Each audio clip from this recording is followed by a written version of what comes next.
live. Welcome back, ladies and gentlemen. I am one of your co-hosts, Blake Ruffino. Alongside me is my counterpart and co-host, Joe DeLeone. Good evening, good sir. How are you? I am doing wonderful, Blake. It felt weird. It felt a little bit weird. I don't know about you. Yesterday, we had the Army-Navy game, and there was some FCS football happening, but I almost didn't really know what to do with myself, not having all the games to watch and to break down. I screamed America for about 3.5 hours. Did you place any bets on FanDuel on the game? I did not. I don't place bets on America. You know, like I don't place bets on America because I feel bad. Who am I? I had a grandpa that was in the Army. I had a grandfather that was in the Navy. By the way, these pendants that sit here on my stand are from my grandfather Ruffino Nunzi, who was a prisoner of war and went through a lot in World War II. So how can I root for Army? How can I root for Navy? But he was awarded these after the World War. So I feel like I can't root for one grandpa's service and not the other grandpa's service. So I just sit there and say, yeah, I just yell America, you know. I yell America as I sit there, and we throw a Christmas party at the Ruffino household this weekend, and we have a lot of fun and chopping up firewood like I'm a man and I'm a lumberjack, but which I am not. So I just love that a fullback got more than 15 total carries. I did see the bet, dude. I think that a fullback was going to get more than 15 carries. They got 17. So I don't like betting on America, but I'll bet on like something like that. So yes and no. What about you? Well, you could have done what I did. I would argue my bet was as pro-America as it gets. I bet the over, which was trending towards hitting, had the fourth quarter not been botched the way that it was. Because they had 30, there was like 33. The over was 38.5. There was 33 points, like 6 minutes to go, and they just both kind of collectively slowed the game down and ran the clock. It was the first time in college football this season, if you heard Brad Nessler, where both teams did not have a complete possession in the first quarter, because the first possession for Army ended, or the first quarter ended before the first possession ended. It was the first time in college football this season that happened. It's ridiculous. So, I will say this: it's gonna be very different not hearing Gary Danielson, as that is his last game. You know, for me, Gary was a part of the SEC with Vern Lundquist, and so I sit here and say, you know, a lot of people didn't like Gary Danielson, but I mean, it's going to be very, very weird not hearing him on the telecast moving forward. I saw him and Brad Nessler getting a little teary-eyed, and that's a hell of a game to end it on. By the way, that game's is so fun every year. I almost started a college football 26 season with Army or Navy just to run the triple option. You know, I mean, but I didn't want to get blown out. You know, so but I loved every minute of it. I actually sat there and did nothing all day yesterday, which was kind of nice for once. Yeah, and we get thrown right back into the fire. This week starts the fire. Right. This week starts the fire. We're back at it now. So you got a bye week, Joe. For the first time in 4.5 months, congratulations. You got a bye week, but we're back at it on this one. And by the way, this is a hell of a way to start it off. Before we get into the star of the show, every Ruffino Joe show is presented by our good friends over at FanDuel. Download the FD Sportsbook app today. Use your mobile device. When you do that, if you're on Apple or Android iPhone, whichever ones, you could do what Joe said earlier and place those bets over with our good partners over at FanDuel. College football playoff is here. Starts this weekend. Starts this weekend. Starts on Friday, so you can place those bets. School will start being out. Christmas is here. What is Santa Claus bringing you, Joe? That is the biggest question of all this. What is Santa Claus bringing Joe DeLeone? It's what we all want to know. I'm going to get our good friends over at FanDuel to place a bet of what Joe DeLeone's going to get for Christmas this year, but that's neither here nor there. You can place all those probably. You've been a naughty boy, Pauls, but you can place all of those. Oh, come on. I'm clipping that. Okay, you've been a naughty boy. You've been a very naughty boy. Regardless of that, you can place those bets to our good friends over at FanDuel. Do us one more favor. Hit that subscribe button down below if you're on YouTube. If you're on Facebook, hit that like and share. I know a lot of you, our Michigan debate really took hold on a couple of platforms here, so I'm sure we'll get to that. Good Lord. Over 4,000 comments on Facebook, TikTok, and YouTube. I get you want us to talk about it, but we're going to get to that. But, Joe, as we kind of had a bye week here, let's get into this. Kalen DeBoer comes out the gate swinging today, making a statement about some of the things that have been going on around him, a lot of vocalities, if you will, in reference to Kalen DeBoer being a part of the Michigan search. As Sharon Moore is out, and now Kalen DeBoer and both Kenny Dillingham pretty much making pretty emphatic statements that they're going to be staying where they are. I guess, what are your thoughts in reference to Kalen DeBoer really quickly before we get into this Michigan coaching search?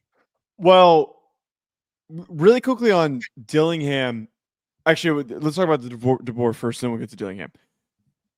I find it just slightly odd that it took this deep into the process for him to put out a statement regarding his commitment to Alabama, because he was rumored for the Penn State job.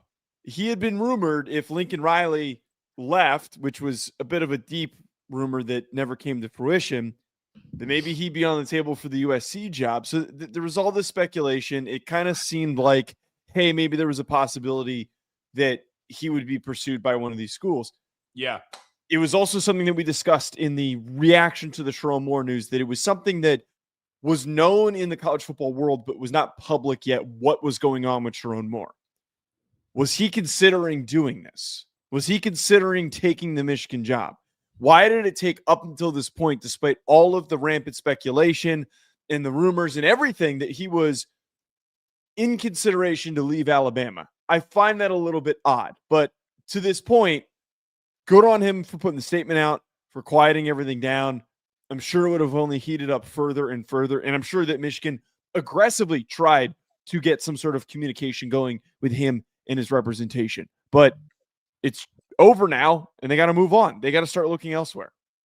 So in reference to Alabama's AD came out with a statement as well in reference to it, saying that DeBoer had put this to rest early in the week, and then he said he wanted to come out with the statement.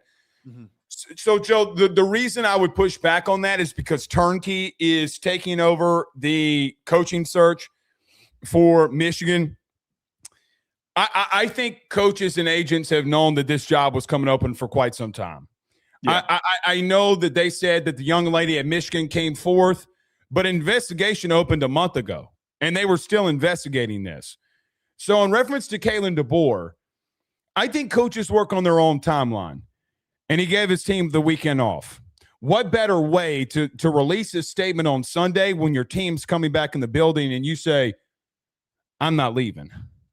I'm not freaking leaving. And you have a whole Wolf of Wall Street situation here. I will say this. Kalen DeBoer told some people in the media, which I could confirm, on Friday that he had no desire whatsoever. And he had been trying to push this out, but apparently he kept coming up and kept coming up and kept coming up. Kept getting reported by On3 that he was entertaining the job. So he put out a statement, even though he had kind of told some people that I'm pretty confident that he told people point blank that he's not leaving. So I would leave it there. But in reference to Kalen DeBoer, even if he wanted out of Alabama, even if, okay, which he doesn't, it seems like he doesn't. I think there's a lot of people speculating that he does. Michigan's not the job to look at it right now. Michigan's not the job that I think that people think it is right now. We'll get into that in just a moment. Alabama is the top 5 job in the country. From a pressure standpoint, it's number 1 in the country for what you got to do. Joe, they're bitching, and he's in the playoffs. Let me just rehash what I just said. They're bitching. People are bitching about what he's doing, and he's in the playoffs in year 2. So just so we're all understanding of what he's already done in 2 years, people don't give him the grace in reference to 35 players leaving, 20 of them being starters when he took over the job, when Nick Saban retired. He's done a good job based off of what we do for coaches in 2 years. Like, he's gotten no grace in any of this. I don't think that he wanted this job, and I got to be quite honest with you. I think this Michigan job gets a little interesting. In reference to Kalen DeBoer, you just don't leave Bama. I mean, again, he's in year 2. Not for what's going on at Michigan. Now, in reference to Kenny Dillingham, which this hasn't really gone anywhere, I don't know what stunts that Dillingham's trying to pull here, but he keeps telling people that he hasn't talked to other programs. That ain't true. Yes, this is the dumbest part about all this. It's just not true. Now, good on Arizona State and he's probably trying to put pressure on Arizona State to do what they just did, help him more in NIL, give him the contract extension, more money for staff and things like that. But him saying that I always told everybody I wasn't leaving. Buddy, you were interviewing for jobs. Like, don't say that you weren't. And I know that you've been trying to tell other media members that you haven't, but I know it's a lie and you know it's a lie. So, look, it seems like the two guys that they might have turned to, now we transition into this Michigan coaching search thing here. Yeah. The two guys that it seemed as if that Michigan would turn to without any specific order, DeBoer is out. Seems like Dillingham is out. And I just asked you the question, now that we transition into what we're looking at from this Michigan thing, what are your thoughts? Well, one on Dillingham, the only thing that I find really weird about this, it was reported that his agent and the school are in communication about an extension. I think a lot of people misunderstood that news as he's signed an extension. Nothing's been signed. So I don't think he's fully off the table and he's completely out of the mix here. I'm not saying that it's likely. I would, if I threw a percentage on it, that he takes it based on how much I've read and tried to dig into this. It's probably less than 10 because he was emotional in the press conference. I go less than 5. Yeah, he's made it quite clear that he wants to stay, but anything can happen between now and the final decision on who Michigan hires that could change that. There's a possibility that they could be trying to work on an extension and they could offer him something that's laughably low and does not give him the assurances that he's looking for. Again, we don't know. Sometimes these things can turn and the tide can turn rapidly, unexpectedly. I still think that Dillingham is the guy that you go after. And I think that Michigan needs to continue to pursue him if that is somebody that they're legitimately interested in. His track record in working with previous scandals would make me feel really good about hiring him and also knowing that he's just generally seems like a really good guy. Refresh my memory. What scandal? Well, he took over Arizona State in the Herm Edwards situation where there were sanctions regarding recruiting. Okay, so just basic recruiting violations. Yeah, it's not the same degree, but he took over a program that was dealing with some issues. I get what you're saying. Go ahead. Well, I was going to say to throw in names. I was trying to read up what Nakos was reporting, and the two top names were the ones that we just talked about. The third doesn't make any sense to me. It's Jedd Fisch. Because, Blake, you talked about this. You're trying to start a clean slate. You're trying to completely go totally clean. People are resharing videos of Jedd Fisch sitting next to Jim Harbaugh. He was a part of Jim Harbaugh's staff. You're going 2 steps backward if you're going with Jedd Fisch. If you're trying to start over, completely start over. But I don't know who the hell that is. I legitimately don't know who that is. First off, I don't think you can hire Kenny Dillingham. Okay, let me tell you why. How come? All right. Joe, me and him are the same exact age. And I don't feel like I would be ready to take on what is about to happen there. Michigan has opened up their own internal investigation because here's the truth. I think the NCAA is going to come and start sifting at post-Christmas. Post-Christmas, I think they're going to make another visit. With that being said, I think you need somebody with a little bit more experience. And if I'm representation of Kenny Dillingham, I'm like, listen, Michigan's a great job. It's a fantastic job. It's not the job for you right now. It's like, you're probably too young to remember when this came out in theaters, but do you remember when The Dark Knight came out and the ending? That young. Okay, you were probably like in your teens. So regardless of that, remember at the end of the movie when they made Batman the villain, the bad guy, and they're like, he's the hero we need, but not the one we need right now. He might be a great coach and could lead Michigan to a lot of playoff runs, but he's not the guy to lead you right now, in my opinion. You need somebody that's kind of been in the weeds of the coaching realm, in my opinion. Kenny would go in there. It's not his personality because he would go pedal to the metal, and I think they need structure. Okay? Fantastic coach. Just don't know if you can turn there. The Fisch thing for me is a little bit interesting.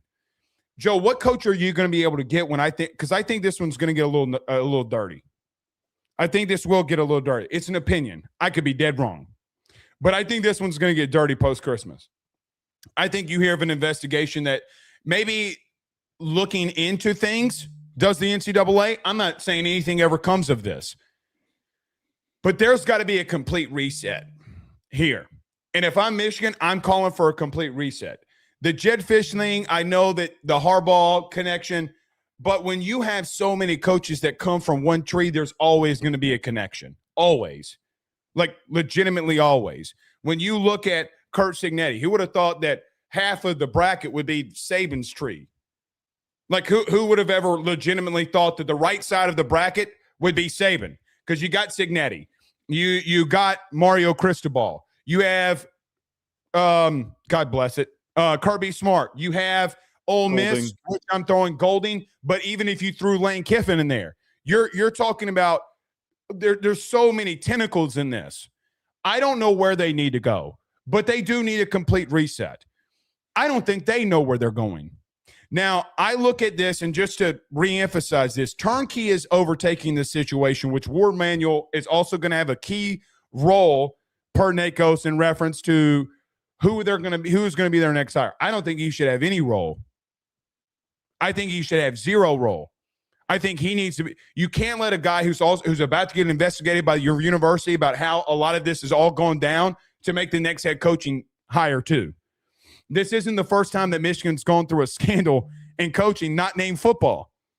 This is not the first time that things have been chaotic. The bottom line is, I don't know where you go, but you better go for experience on someone who knows how to handle this kind of situation, because I do think it's going to get dirty. I'm going to throw out a very wild name for you here. I think you need a pro, not just college, but a guy who does have NFL ties. And if that is Jedd Fisch, I think it does fit. But I don't know where they're going to go here. And look, Jedd Fisch is done with the season. They just blew out Boise State last night. This is a complete where you can just look at him and say, hey, do you want to be our head coach? But you got to move quickly. Joe, Christmas Eve is 10 days away, so you got less than that, right, from when this is going to be taking place. The portal opens on January the 2nd. The bottom line is, I say all that kind of pussyfooting around to say this. I don't know if Michigan's going to be able to hire a pristine name guy or somebody who's like, oh, that's a home run, whatever, because I think that everyone's looking at this job, and why a lot of people passed on it, because they all knew it was coming open. There's enough sourcing out there right now that people knew, and agents knew, and coaches knew that this job was likely coming open. Why did everybody pass on it and not wait? Why? That's the question that I start asking. You ask any coach, you ask any agent, they would have told you that this one's coming open. I think the reason is this is going to get a little bit dirty before it gets cleaned up. With that being said, I don't know if anybody wants to touch it. You're going to need a special human being. I don't know who that is, but you're going to need a special human being that can get you through these muddy waters to get you on the other side. You need Moses. Well, see, I don't think that special person, sadly, is going to be available. So the kind of way that I look at this, there's two options that I like that haven't been brought up here. Okay. One of them's really desperate, and I think that you could pull them. Or not, pull him's not even the right word. No, Brian Daboll. I think that Brian Daboll would be more than happy to take this job, and you could get a very favorable contract. If this is a shit show after a year and things are falling apart amidst all the nonsense that's happening with the investigation and whatever might else unfold and come out, then you just get rid of him. I think that Brian Daboll, being a Saban guy, a former Alabama OC, he's been in the college ranks before. I thought that his failures as the Giants coach, to me, showed that he doesn't have what it takes to be an NFL coach, but he's still a smart offensive mind that I think capably could lead a college program, a premier college program. He could be a Pete Carroll type of a coach. I think that Daboll is a good coach, but did not fit at the current moment at the NFL level. The other one, this guy, we can make a comparison to a different coach that right now is in the college football playoff. If you recall back when Texas A&M hired Elko, Texas A&M fans were pissed. They thought like, oh my God, this is a total consolation hire. Why would we do this? This was our best option. Elko's record at Duke wasn't anything special, but he turned him around. I would strongly consider Manny Diaz before I would go after Willie Fritz or PJ Fleck. I think that Manny Diaz might be one of your best options that would be the easiest to pull away. You got to find somebody that's not going to have a fight put up by the school that they're currently at. I don't think Duke's going out of their way to re-sign Manny Diaz and give him some gigantic contract with a bunch of guarantees. I think that they'd be able to get him. Said multiple coaching situations. He's been in the game a long time. I personally wouldn't hate that. He's been in the Big Ten, had the number one total defenses last year at Penn State. I wouldn't hurt that at all. Here's my caution to every coach out there. You better make 1,000% sure that this thing's over with and nothing else is coming. Because, Lane Kiffin's been in the news a lot. Clearly. Don't get USC'd. Do you understand what I'm saying by that? Like, don't go there when there's turmoil, and then they blame everything on you when you don't have 30 scholarships. Joe, I think it's going to take a special breed of human being to go there. Because here's the truth. Michigan fans have been all in our comments, and we've kind of gone viral the last couple of days in reference to this. Here's the truth. Your program is wrecked right now. It's at rock bottom. I mean, whether any Michigan fan wants to admit this or not, you are at rock bottom. Not from wins and losses. Wins and losses, you went 9-3 in year 2 of a second-year head coach and a second year of head coaching experience, who, by the way, had ungodly amount of turmoil in his personal life. Ungodly amount of turmoil, and you went 9-3. Think about that for just a moment. He had all of this going on. He knew it was going on, and you went 9-3. So, yeah, as a program, you're always going to be Michigan. However, you got to get somebody that can come in there and's got a personality like a Manny Diaz, to your point. You say PJ Fleck. PJ Fleck's got the attitude, though. He's got the attitude. He's such a mediocre coach, though, dude. I just don't think he does anything for you. You know who else is, too? So is Manny Diaz, for what it's worth. Manny Diaz is a better coach than PJ Fleck. Okay. Yeah. I mean, he hasn't been utterly successful as a head coach. I don't know if we can go there specifically. But, I mean, with all due respect, you look at – there's going to have to be a special human being because you're wrecked. Again, I'm going to emphasize this again. You have a cheating scandal, you have the wife scandal, and now you have this. Joe, did you see the arrest report? Did you see the arrest report? Okay. Yes. We're not going to break down that whole thing. Do what? What happened? So anybody that's ever been in law enforcement understands what just happened here. He did what? He's been doing what? You've known for how long? You have a witness testimony that they've known about this for a month? Oh, well, the girl finally came forward. You didn't need it. Joe, the police have been notified about this for a month. What happens if he would have beaten Ohio State and they would have been in playoff? Oh, this doesn't come out. This doesn't come out. Let's not bullshit around this. This doesn't come out. So again, you need a complete reset from a president down. Warren Manuel's got to be gone too. I'm sorry. He's got to be gone. So you're going to need a special human being. Joe, they're opening up a university-wide investigation. You think that they're not going to chop off Warren Manuel to save their foot? You mean to tell me that they're not going to chop off their foot to save their whole body? I think a lot of these people are gone. How do you get where you're at right now? Well, that's why I don't understand why they're going to be doing a hiring process today. Something is not right that they just seem to have not made any move on what's happening with Warren Manuel, and then the investigation announcement comes out. I agree with you. I think that he's probably going to be fired.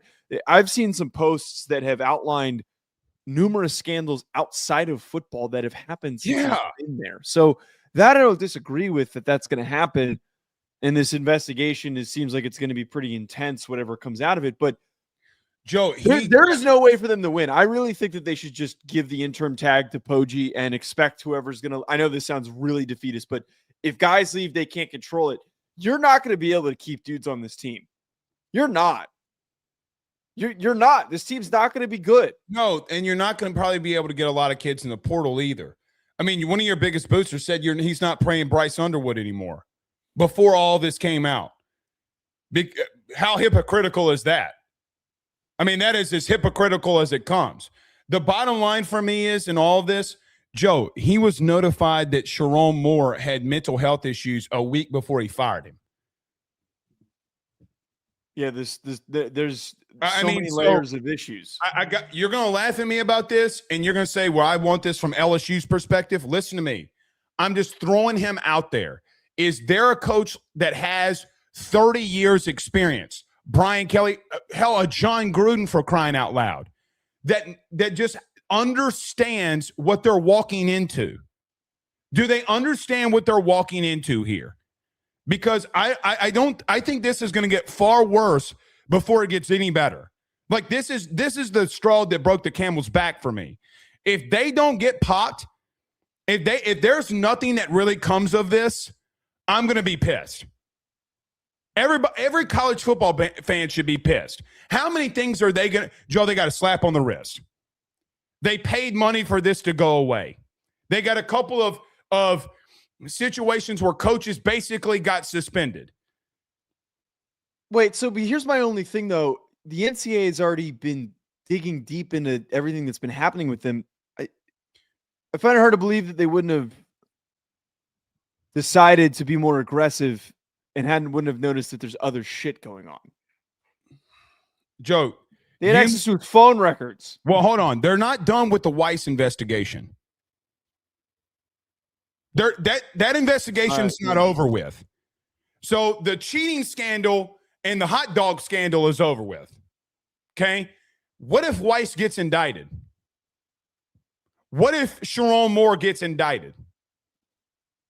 On those two charges alone, are you kidding me? Do we understand what we're talking? We're all adults here. Let's act like adults for just a second. Screw the fandom for just a damn moment. Are you kidding me? You got one dude breaking in a federal law into people's phones and privacy, and another one putting a butter knife. God bless it. God, I pray for him. I really do. And then you have this whole situation where Ward Manuel knew for a week that Sharon Moore was on the edge and then went to his face and fired him. I'm sorry, Joe. You can't look college football fans in the face and tell me that there's nothing else that's going to come of this. There's no way. None. Regardless of what you just did with the cheating scandal and the recruiting scandal, this is far different. This is worse. So fine, give them a fine, pop them on the wrist, whatever. I'm calling for a bowl ban, brother. I'm serious. If these people are indicted on this, are you kidding me? Sorry, I'm deleting. Somebody said something really effed up in the chat. I'm banning them. Someone said something racist. That pissed me off. I got distracted for a second. First time I ever looked at the chat. That was ridiculous. I think that you're not off. You're not off base. I don't think that you are. I know that we've kind of gone back and forth screaming at each other over like what constitutes if it's some degree of lack of institutional control.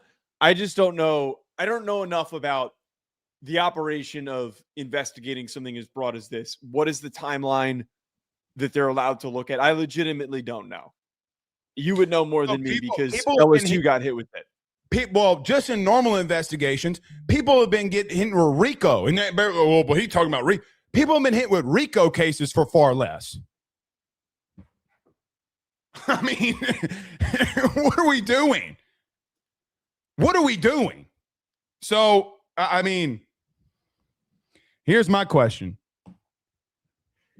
Who tipped off Michigan to start off with? What do you mean? Investigations with the FBI are not done just because someone got arrested. How did Michigan find out? That is the question that we all need an answer to. How did Ward Manuel and the administrators find out? Who was the whistleblower? Because Sharon Moore and the girl did not blow the whistle on themselves. So when did Michigan know? When did they start covering it up? When did the investigation start?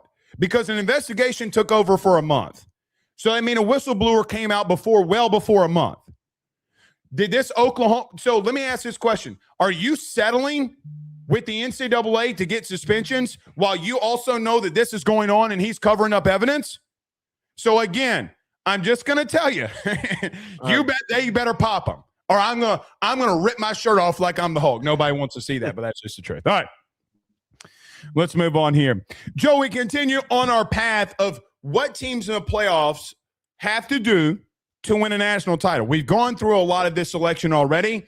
Tonight, we start off with the University of Miami. The most speculation that happened of all of the playoffs is it going to be Notre Dame or is it going to be Miami?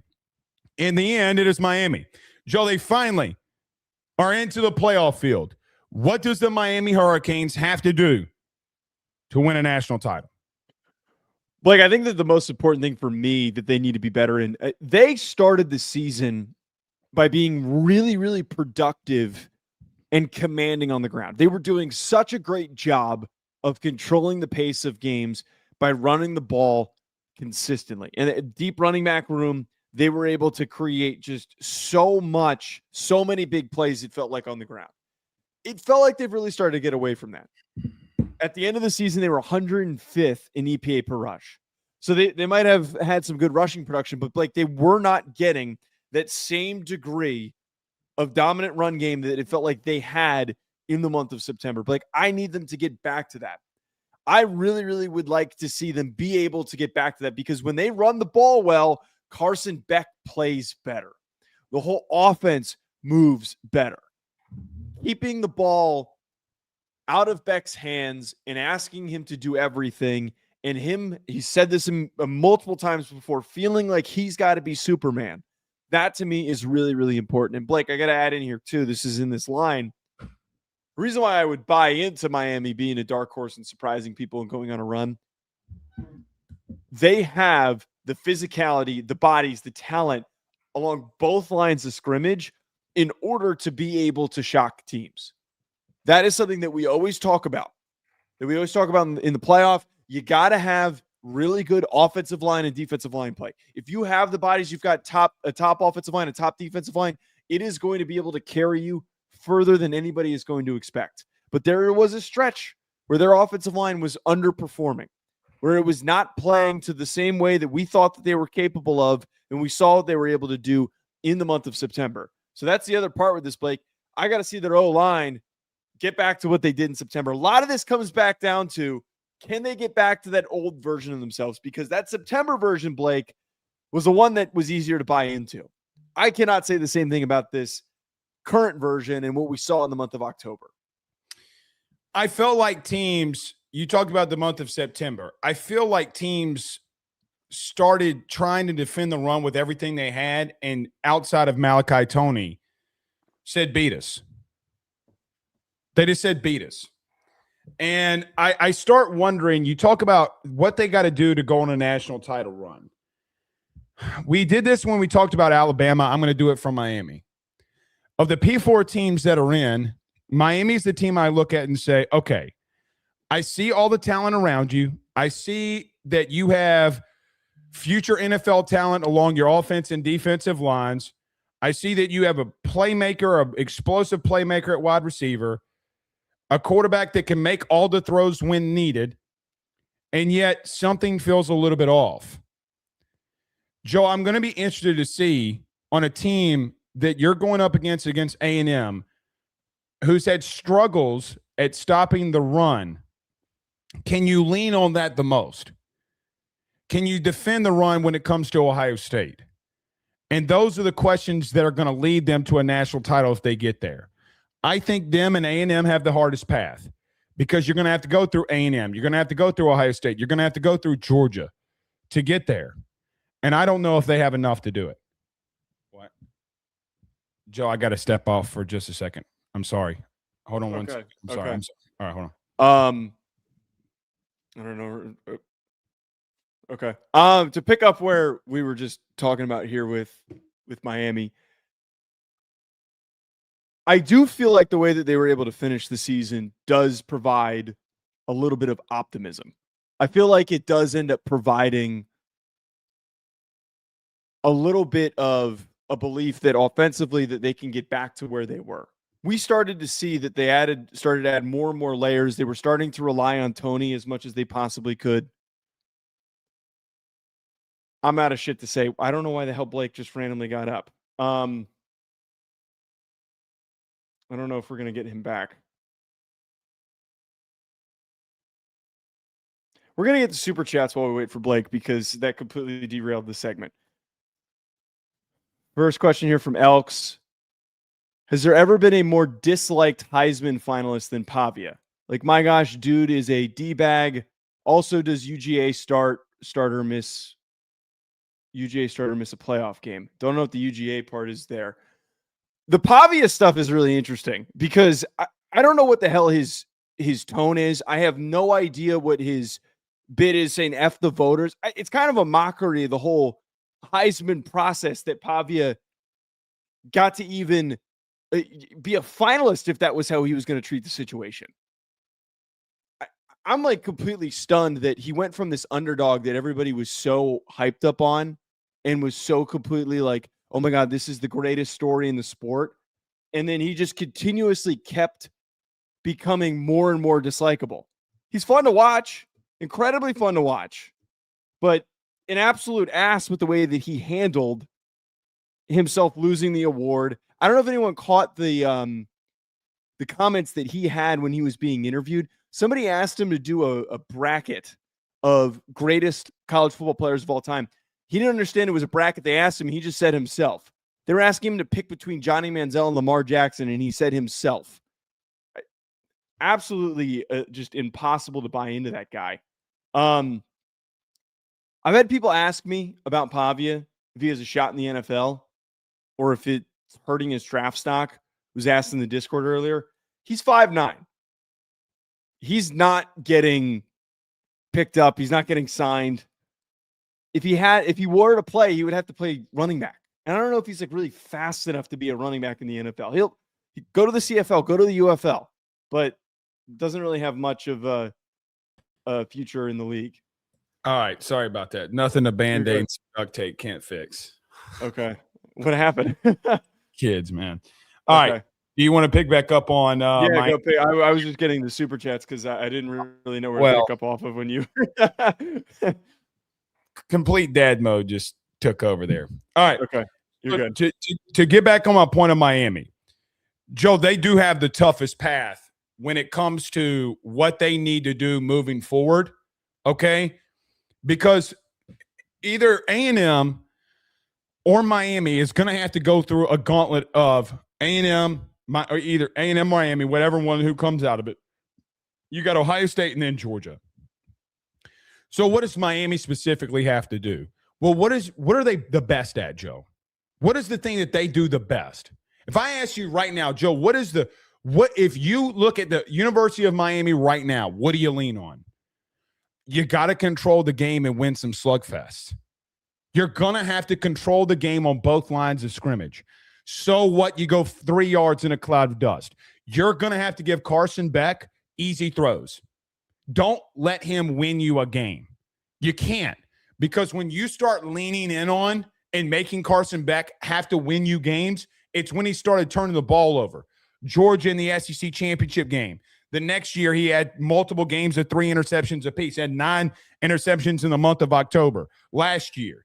This year, he has to throw the ball to win them football games, and he can't do it. You're going to have to go 3 and 4 yards in a cloud of dust and find ways to get vertical in the passing game and take your chances and take your shots when they're not expecting it. And you're going to have to go vertical with Malachi Toney and CJ Daniels and all of them. Be yourself. Because you got a lot of talent. Can both lines of scrimmage, who's going to be all for a while now, can they get healthy enough and be ready enough to take advantage? Because, Joe, they have one of the best offense and defensive lines from just an overall talent standpoint in the playoff. But you got to really lean in on it. Last thing I'd say, Carson Beck, you just can't turn the ball over, brother. You can't be – you got to understand what you're doing and what coverages you're seeing moving forward. You can't do some of the things that you've been doing, whether it be Georgia or whether it be here. I'd rather him take a sack than keep turning the ball over in critical situations, Joe. We talked about this with Marcel Reed. We talked about how Marcel Reed, the key for Texas A&M going on their run is that he's got to protect the ball better. He's got to be a lot more careful. You've got a 25-10 touchdown interception ratio that is identical for what Marcel Reed has. The same exact thing applies, but here's the difference here with Carson Beck. Carson Beck's not the same level of athlete as Marcel Reed. Marcel Reed is an incredibly dynamic runner. So the better way to approach that is don't force things. If you see a way to make a play with your legs, make a play with your legs. Beck's not doing that. So the way that they got to really be a little bit more careful with how they're going about things offensively is what we're both talking about. Your offensive line at one point was completely mauling and running people over. We saw a mid-period of time in the middle of the year where the interior of their offensive line was having issues. They couldn't run the ball up the middle. They were, as you pointed out multiple times throughout the season, they were being really, really stout opposing defenses about not allowing anything to happen between the tackles. And it was working. They were exposing a weakness that people didn't even know was there. You got to get better play from the interior of offensive line. But I think that to reiterate a point that, again, you've made multiple times here, attack the edges. Pringle's a good athlete. Malachi Toney's a good athlete. Attack the edges. I think that you have one of the most gifted gadgets in all of college football with Malachi Toney. They let him throw passes. I would start getting him in the backfield more. I'd bring him in motion. I'd give him jet sweeps. You have speed and a capability to be explosive. And at the end of the day, if you start to produce by running the ball, by attacking the edges, that spreads out a defense, and then it allows you to then open things up the middle. If you can get those plays early in the first half, that then funnels toward you controlling that time of possession, slowing the game down, running the rock, all of those things in the second half. It's accomplishable. This all comes back down to this. Miami fans, I don't hate you. I said in September that I thought you guys had what it took. That version is inside of you. It's there. You got to find it. You have to lock in and find that version of your team, because if you do, you can absolutely completely shock teams in the playoff field. You know, another thing too, whoever it's going to be, you talked about Lofton. They got to get Lofton some more looks and some more touches, okay? Especially in the red zone. CJ Daniels has been their guy in the red zone from a pass game standpoint. Here's the funny thing for me. Joe, I just talked about Carson Beck. He's completing 75% of his passes. Let me just rephrase what I just said. He's completing 75% of his passes. What has been the big problem? Those 10 interceptions that he has. Give him easy throws, because he can be deadly accurate. The problem is that the processing isn't always there. He's completing 75% of his passes. Do you see the dislogic here? So when he's missing big. So I think about people in golf. Like if a guy hook shots everything, like everything's on a hook, pause, but everything's on a hook. Well, try to shoot it this way. It's going to hook anyway. Make an adjustment in the red zone.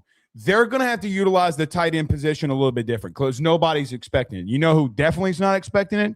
Texas A&M. You know how I know? So let's go and look at 3 games that Texas A&M got close in. South Carolina, LSU led it the first half. Oh, and here we go. Texas. What do all of them have in common? Joe, all 3 of them are either running the football with their tight end or getting the football to their tight end early. Utilize it early. If you give Carson Beck clean and easy throws, Joe, I think he's got to have 3 reads and he's out of there. Then run and get down. They might be able to ball control this thing and just try to out-athlete everybody and see how that works, because they can't get vertical. Here's the thing with Miami in the offseason. You got to get somebody to counteract Malachi Toney and somebody that can get vertical with speed. If you do that, I think that you can be a really good team. Yeah, there is a layer to this team that I think that could be activated, and there is a legitimate argument, despite on FanDuel, Miami having the second to worst odds of the P4 teams at plus 2,700. There is a path for them to go on a run. Mm-hmm. It would require a lot. It would require them to execute and play their best football, but they have a formula. They had a version of themselves that we saw that was explosive, that was dangerous, that their defense was fundamentally sound, that their pass rush was getting after opposing quarterbacks, their O-line was commanding the pace of games. All the things that we talk about with national championship winning teams. Just we haven't seen that version in a bit. Last thing. You better double KC Concepcion. I'm letting Mario Craver beat me. You better double him. Because the two losses that you have, what do they both have in common? The number one receiver went cuckoo for Cocoa Puffs, and I'm not talking about the cereal. You better double team KC Concepcion. If he's in the slot, double him. If he's at the boundary, double him. If he's in the backfield, quadruple his ass. I don't give a damn. You better double him because premier number one receivers have absolutely obliterated this team, Joe. Obliterated them. KC Concepcion can go off, and you better double him. This hot take. This is the best receiver you've seen all year. KC Concepcion is by far the best receiver that you've seen all year, and I love Chris Bell. Mm-hmm. I love Chris Bell. KC Concepcion is a different human being. He's going to go through the middle. He can get vertical, and he can go side to side, and just in a blink of an eye, he can light you up like a Christmas tree right before Christmas Eve. I mean, you better double him. You better figure it out. And you know what it's going to do? That's going to make you man up with everybody else. Ruben Bain, you're a top 5 pick. You're a top 5 pick. Go prove it. Because there are middle parts of the section of the season where you did not show it. You have games where you got 2 tackles. You have 0 pressures. Are you kidding me? You're a top 5 pick. Go prove it. I agree. I mean, it's just the bottom line. Your dudes got to be dudes. Mm-hmm. Dudes got to be dudes. That's the bottom line. All right. Speaking of teams that could potentially win the national title, we're doing this for all the P4 teams. Joe, we go to Miami's counterpart here, the team that they got to play first. I still can't believe this game's at 11 a.m. I still can't believe it. But regardless, what does the Texas A&M Aggies have to do to win the national title, Joe? Plus, oh, wait, you mean Ole Miss? That's Texas A&M. We already did Texas A&M. Sorry. You're good. I have Ole Miss and A&M both in the notes here. I don't know why I have notes for both of them. All right, let's go to Ole Miss. Joe, a complete change of head coaches here between Lane Kiffin and Pete Golding. I think all of those college football fans know this by now. But Ole Miss in the playoffs with a whole new coaching staff offensively. Now, I know Charlie Weiss and George McDonald and those guys are going back for the playoff games. But, Joe, what does the Ole Miss Rebels need to do here to be able to win a national title and shock the world? Ole Miss is plus 2,200 odds, by the way, on FanDuel to win a national championship. This is going to be the most difficult challenge, I think, out of any team. And I think that Ole Miss fans recognize that. They have to figure out in a short period of time what their identity is going to be under a completely different coach. You lose the guy that helped build up your program to this point where they were able to get to a college football playoff. Is Pete Golding capable of leading your team for the future? We're going to find out really quick when they play Georgia in the second round. They're not losing to Tulane, so we're not even going to entertain that. I think there's 2 things that really stand out to me of what needs to happen. This is asking a lot, but it's something that I've harped on multiple times. Their run defense has to be better. They were 132nd in EPA per rush allowed, completely dominated by a lot of teams that they saw on the ground. A lot of big plays that teams were able to produce running the football. They can't get beat like that, and they can't do it again against this version of Georgia. If Georgia controls time of possession and runs the ball the way that they've done over the past month, it's done. One thing stood out to me when I was looking at some of the matchups that they had, and I looked at the Oklahoma game, and this applied also for the LSU game. They didn't have a lot of truly, truly tough games, but they won time of possession pretty handedly against Oklahoma. 35 minutes and 30 seconds to 24-30. I think that when you have a run defense that's that porous, you have to control the pace of the game. Especially against Georgia, who's hitting it on all cylinders, dude. God, hold the ball, slow the game down. You don't need to be in a hurry. I think that everybody sees this, wheeling and dealing, big playmaking from Chambliss and big plays from Lacey. Everybody just assumes that they're high flying and fast paced. Mm-hmm. They're not really. Their best performances, they've controlled the time of possession. Do that again against Georgia and whoever you face in the future. And there's a possible path to getting some upsets. Can I ask you just a logical question? Mm-hmm. With everything that's gone down between Ole Miss and Lane Kiffin and Pete Golding and the staff and the players potentially leaving, you know what the one question that no one's asked is? What is the significance of Ole Miss without Lane Kiffin?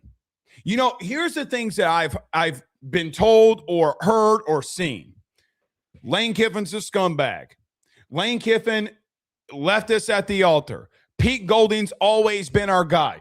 Name the excuse. Keith Carter, the AD, did this perfectly. He ran this perfectly. It was all good. Lane Kiffin's a hoe. Right? Like, that's all I've heard. What is the significance without him on the sidelines? Now, his entire offensive staff is at Ole Miss right now. All of them. All of them. What is the significance of Pete Golding's first time as a head coach being in the playoffs? Let me tell you what's about to happen. They're going to blow out Tulane. They're going to blow them out. Mm-hmm. And everybody's going to be like, see, we didn't need Lane Kiffin. That's what they're going to say. We didn't need him. You better score 35 straight points against Georgia. You better beat Tulane by more than 35 points. You better. Because all that shit you've talked, all that shit that you've been saying that the players didn't want him, that the players were asking Lane Kiffin to move on, Joe, what if they come out sluggish? What if they come out sluggish versus Tulane? What if Charlie Weiss, we needed to see, and Lane Kiffin's significance on the sidelines is a big deal? Now what? So everyone wants to talk about him being a scumbag. He left his team. He quit. No, he didn't quit. He kept. The reason this prolongs because he didn't want to leave. And then you told the staff there was going to go that they couldn't coach, and now they're back. How does that even make sense? To the players, it's all on you. It's all on you. The coaching staff is irrelevant. What are you going to do with each and every play? Everyone keeps talking about, oh, he left the players. Well, fine. Players go show it. This is a players game. So if they call inside zone, well, dominate inside zone. Charlie Weiss has been calling the same plays in and of itself. I do wonder how Pete Golding manages a game differently. Does he slow things down as a defensive guy? You can't slow things down. You can't slow down a rhythm of a team that's been through this for 12 games. Do exactly what you need to do. Now, you talk about controlling the line of scrimmage. It has been their best performances when they've controlled the line of scrimmage. They got to continue to do that. But the big thing that I look in all of this, what is the significance without Lane Kiffin, which nobody wants to talk about? No one wants to talk about what Lane Kiffin means on the field. I'm really intrigued to see what this team looks like with somebody else. The player, Joe, I still think from a talent standpoint, people don't like giving them credit. Like, oh, last year's team was better, and last year's team this, last year's team that. Yeah, they might have been more talented all around, but they're not a better team. Run defense, Joe, they were in the lower 100s in the middle of the season. They've moved all the way down, and they played tougher opponents in doing it.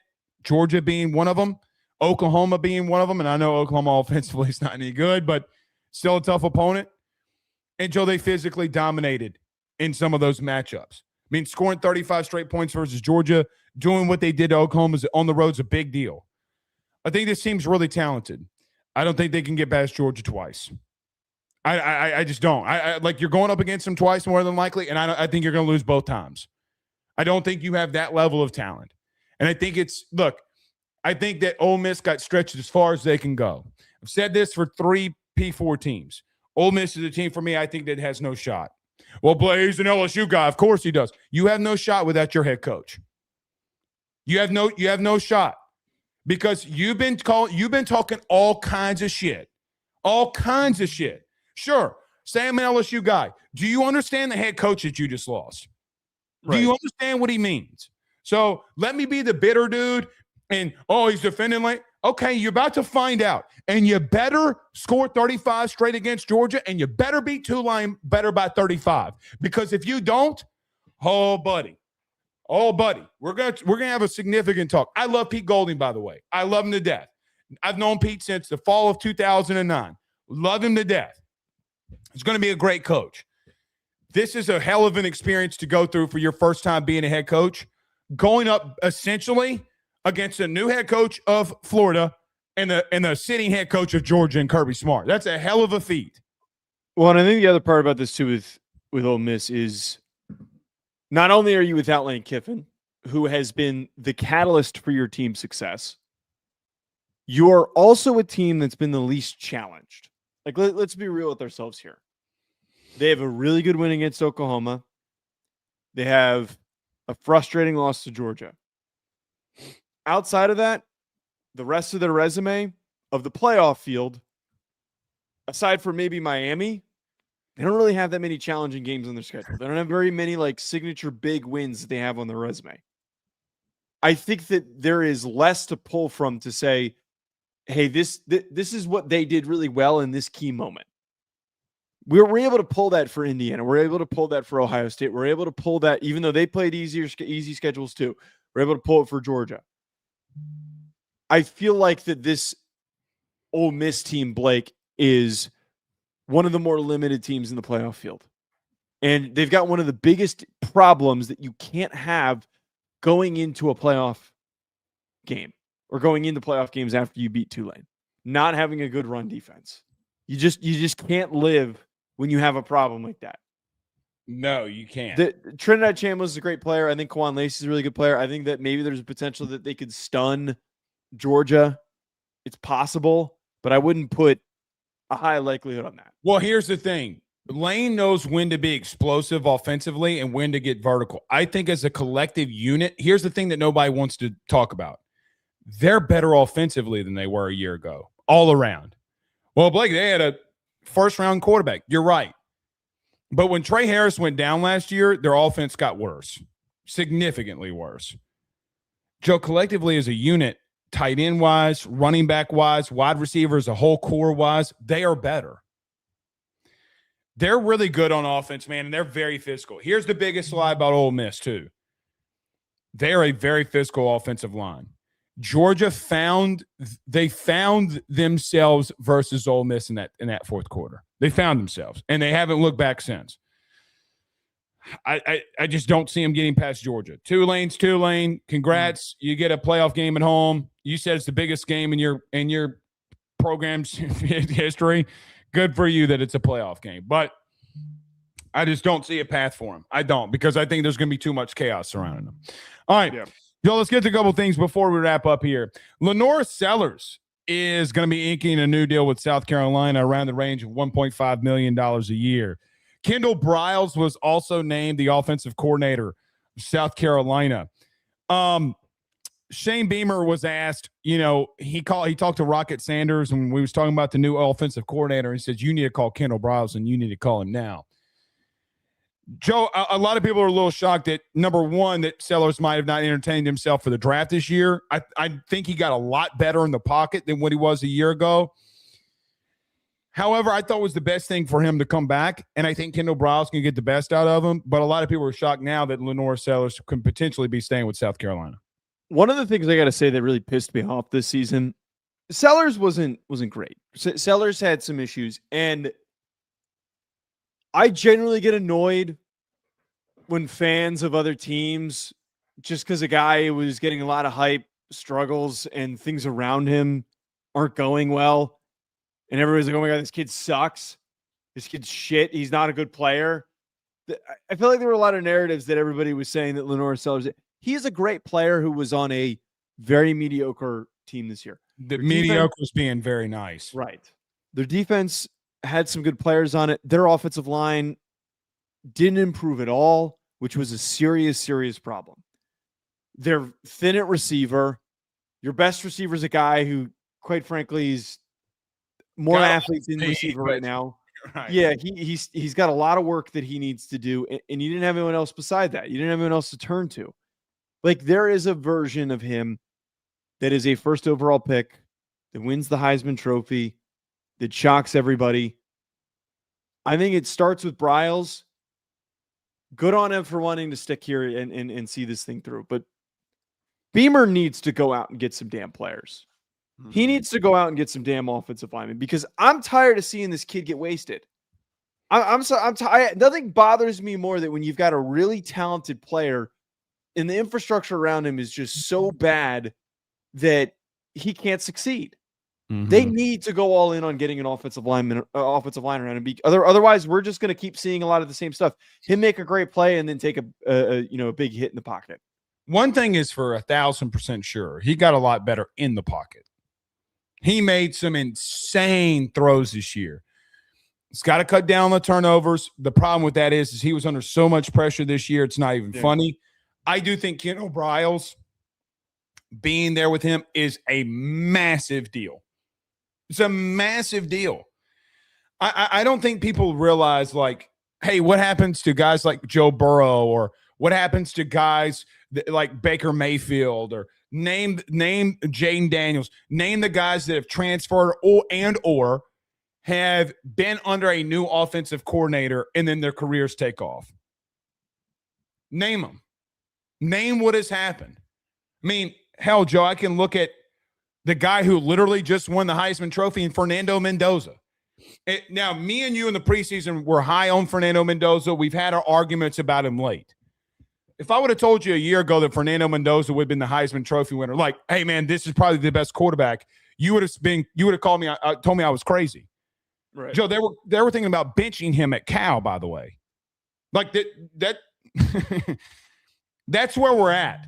So again, I bring that up just to emphasize Kendall Briles might have been the best thing that's happened to LaNorris Sellers, maybe ever, because he's a fantastic play caller. You're right, though. They got to go get weapons. They got to go get receivers, too. He can't be throwing to his brother. And his brother's not a bad player. But his brother shouldn't be his number one wide receiver either. And they need to go get a running back. Your style is to be physical. Well, go be physical. Go get a tight end. I think it's going to be a good deal, but I really like what I saw from LaNorris Sellers out of the pocket. I know athletically what I'm going to get from him. So I think that it's a big deal, and it doesn't really surprise me. What is going to surprise me is what quarterbacks do go in the portal. What players do go in the portal.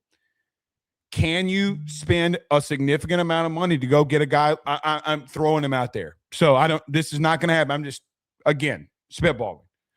What if Cam Coleman goes in the portal?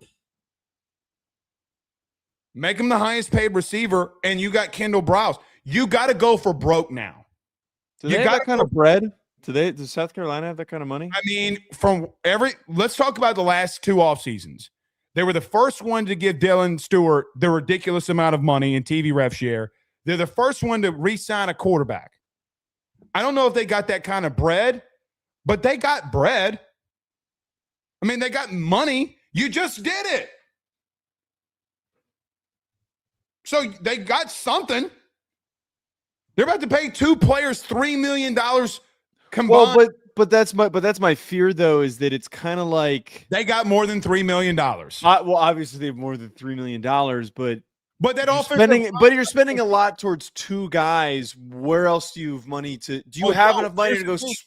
You have spend on another big million. You have $19 million more dollars that you can spend here. Well, okay, mathematically, yes, that's correct. But at the same time, other programs are going to have a lot more money. If Cam Coleman goes in the portal, I feel like Cam Coleman. I said don't go there. I'm just saying, can you go and get a premier player to help him? Do it at running back. I don't give two Rudy Poos where you go and do it. But I think it's mostly on their own line. I think it's got to be all on their own line. You're going to have to give a premier offensive lineman probably north of $750,000. So it's not far off. Yeah. I mean, again, you're going to have to go get playmakers around him. So good for LaNorris. I think he's going to be fine. I really do. I think he's going to be fine. Yeah, he's still he gets one more year. He's still going to get drafted higher. You get people that compare him to Anthony Richardson all the time because physically they're similar, but when people try to talk about him, well, and the advantage here is that he's playing 3 years. Anthony Richardson had 13 games in college. So when he comes out, he's going to get highly drafted in 2027, no matter what goes on for him this season. That's why anyone who just throws out there like, oh my God, he's screwing his draft stock, he's not going to make it to the NFL because of this, that's wrong. It all comes down to what does he accomplish in college.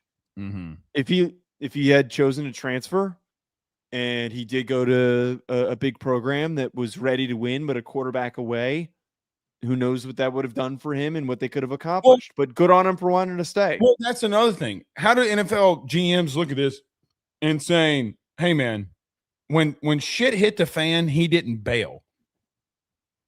Because shit has hit the fan. Right. So we'll see. Right. Any thought on Fernando Mendoza winning the Heisman, by the way? I told you so. Look, I love Fernando Mendoza. Push back on it. I know. Oh, all right, hold on. Of the last 6 Heisman Trophy winners, because we posted this today on social media, he is the weakest. Okay, but here's the thing. I don't disagree that statistically he does not exactly have a sexy resume. He doesn't have a resume that's like, oh my God, look at these stats. But what I was trying take him over. But what do you mean by who would you take him over? I said he's the weakest of the last 6. Who would you take him over? Would you take him over Burrow? Would you take him over Devonta Smith? Obviously, would you take him over Jaden Daniels? Would you take him over? Like, who would you pick him over? But I don't want to look at him like that. I would take him over Travis Hunter. But I personally think that the Heisman Trophy, to me, it's about the storyline that a guy creates. The guy that is the most important for one of the best teams in the country. He is the best story. Indiana is the best story. And he's no slouch. His stats were really good. They just weren't Heisman typical good.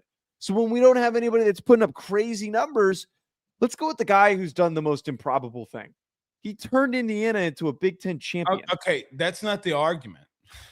I know, but that's why I don't want to go around saying obviously statistically he's the weakest. Yeah, I mean, I'm just saying. I would argue he's got the best story, one of the best stories out of the last 6. He's probably hold on now. He didn't have statistically, he wasn't even the guy that. I mean, yes, the wins, but statistically speaking, he didn't beat Pavia. No, but Pavia didn't have any big wins. Beating Tennessee, beating the shit out of Tennessee. I think that Mendoza has had a more compelling what he meant for his team and the most improbable feat ever than Caleb Williams, Bryce Young, Devonta Smith, not Jaden, definitely Travis Hunter. Jaden and Joe Burrow would be the only 2 guys that I would put over him for their own circumstances of like their uniqueness. But I think we got to look at a different lens. Buy you Jesus behind me? I thought you were about to say something bad. No, okay. Well, obviously the best quarterback of all time. Would you say that Joe Burrow's the greatest college football player of all time, or would you? I would. Okay. No, of all time, I don't know if I go there. Really, you wouldn't? Would you put Cam Newton and Tebow ahead of him? No, I wouldn't put Tebow ahead of him. I think it comes down to him and Cam Newton, to be blunt. Okay. And I let you fight him out. But here's the thing with Joe. Here's the problem. He scored 65 fucking touchdowns. Yeah, But he compared to Cam Newton, he had Jamar Chase and Justin Jefferson. Cam Newton had a tin can and a traffic cone that he was thrown to. The thing that I hate about that, though, is when a kid gets drafted, they were like, well, now you got to go get him weapons. It's not Joe. Hold on. First off, Justin Jefferson was a 2-star. I know, but he still had 2 of the best receivers in the country. He had a 2-star. He had a 2-star. But compared to Cam Newton, who was Cam Newton throwing to? Yeah, but just because coaches evaluated properly, no, who would have thought a 2-star would be Justin Jefferson? But it has nothing to do with that. In the given season, he had 2 of the best receivers in the country that he was thrown to. Forget where they ended up or whatnot. Over everybody. I did a on Wednesday. I did House of Highlights does these bracket debate things where they like you debate. So it was greatest college football player of all time. The different person for this represented a different player. Somebody got lucky and got Joe Burrow. I had to do Bo Jackson, and I got my ass kicked. I got knocked out in the first round because I went up against Deion Sanders. There was no way I was going to win that. But the final ended up being Joe Burrow versus Cam Newton. I didn't know that. I mean, those are the two best college football players in my lifetime. Yeah, for sure. All right. Last thing before we get out here. Kyle Whittingham, and I know this has been kind of speculated the last couple of years. He's stepping away from Utah. Morgan Scalley is going to take over as the next head coach. What are your thoughts on Whittingham stepping down? Yeah, this is something that, I mean, we were expecting. They announced the coach in waiting, Morgan Scalley, was going to be taking over in the near future. So it seemed like the timeline was close. It was pretty apparent that they were starting to hit their ceiling, that there wasn't really going to be much further that they were going to be to carry this. Why continuously keep trying to get to a playoff if you're never really going to get there? I know that seems kind of negative, but retire on a high note, a really good season, a much better note than last year. Here's my only thing. They've announced Morgan Scalley as the coach in waiting before. They announced him as the coach in waiting a second time, and it feels lazy. Like they gave up 182 rush yards per game. 182 rush yards per game. 360 total yards allowed per game. That defense. He's the defensive coordinator. Like, I get the Utah defenses have been good in spurts, but this was a liability. This was a serious liability for them. Their defense was really mediocre. I don't know if Scalley's as good of a coach as they think he is. The thing that I would just point out, Whittingham's been at Utah since 1994. And he still has a massive hand in that defense. I think that he allowed Scalley to have say, from what I understand, about the future of what they're doing offensively. Defensively, I don't believe he did. They got to get better players. That is the bottom line. You're not spending the money the team in your own state is spending. Crumble Cookie is kicking your ass. And I don't say that lightly. Like, people are going to laugh at that. But Crumble Cookie is whipping your ass when it comes to recruiting right now. They're going to have to get into the 21st century. Now, from 2005 to 2025, Whittingham's been the head coach.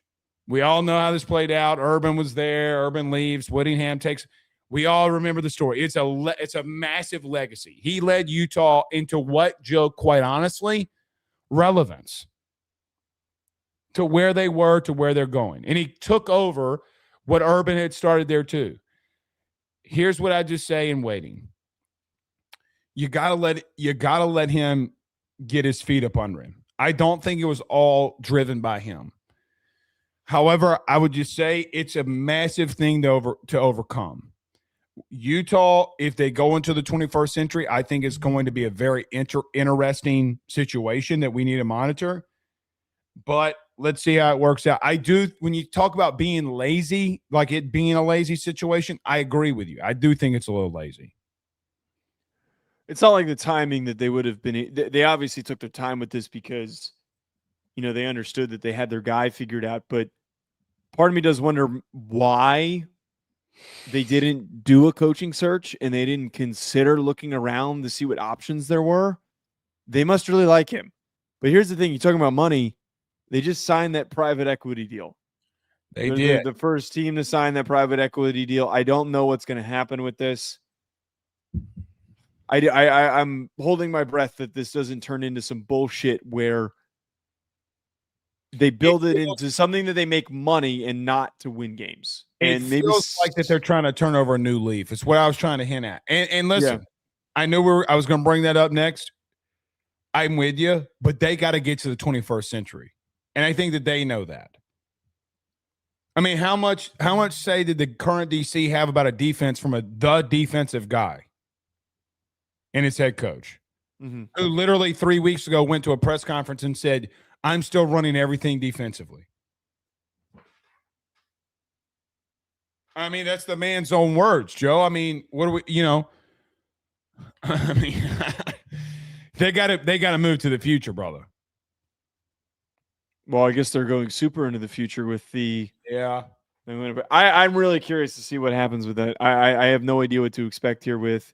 Because me even talking about Scally's, it could be a moot point that like the minute.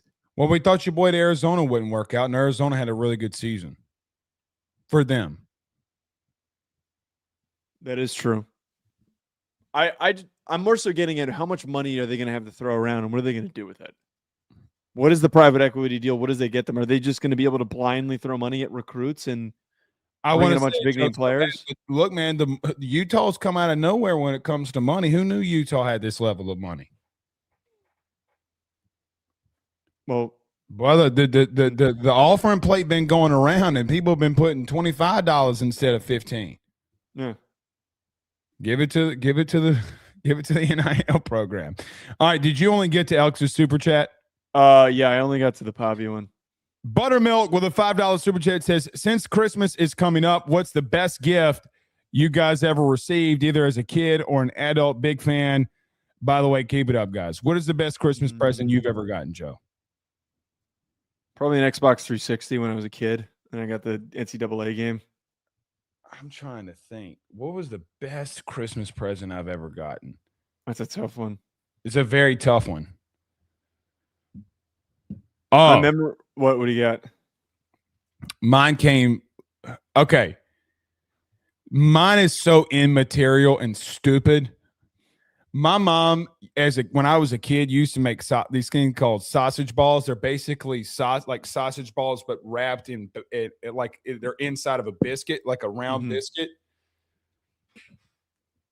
I used to eat them so my grandmother passed in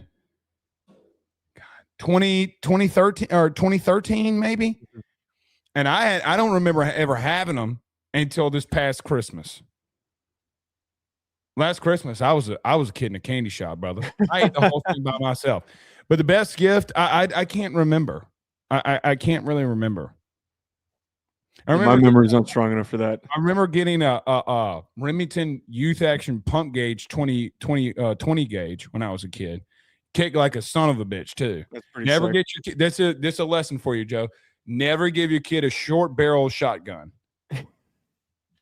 I don't have any intention of doing that. Okay, well, don't do it. Penn Jones says Michigan needs to hire Brian Kelly. That would be hilarious. I don't think it's probably their worst option. I don't think it's their worst option. But I don't know how motivated he is. Why would he want to join all that? He's leaving one mess. Here's the thing I'll give BK. He might not have an AD that meddles his time. He had an AD that wouldn't let him spend cash for players. They came around, it was too late. Yeah, I don't know. I think Brian Kelly's cooked. I don't think he's a good coach anymore. I think he is. I think he's mailed it in. I think he's totally mailed it in. Elks with a $5 super chat says PJ Fleck, next head coach for the dumpster fire out north. That job is toxic. No established coach would touch that program with a 10-foot pole. Mr. Grinch. PJ, I still don't like PJ Fleck. I think that he's an okay coach. I think they might have to go for an okay coach. But what does that do for you? You're gonna pay someone a shitload of money to leave their school just to fire them in 4 years when he goes 9-3. Well, so look where they're at right now. Look where they're at. That's my point, though. Is like, why spend the money when you just promote Biff and then just because Biff doesn't wear sleeves. So is that a qualification? I don't know. There's no coach on that current staff that should take over at all. Here's a real question. Who's going to go after Wink Martindale? That's actually a really good point. If they hired Brian Dable, it would be really funny because of the fight that the two of them got in.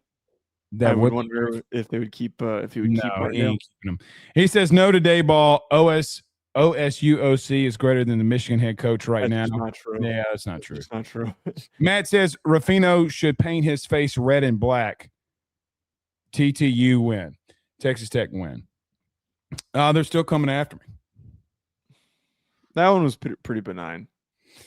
Yeah, considering what some of them have said. El says, wait for the Quorum Stallions LLC to come out.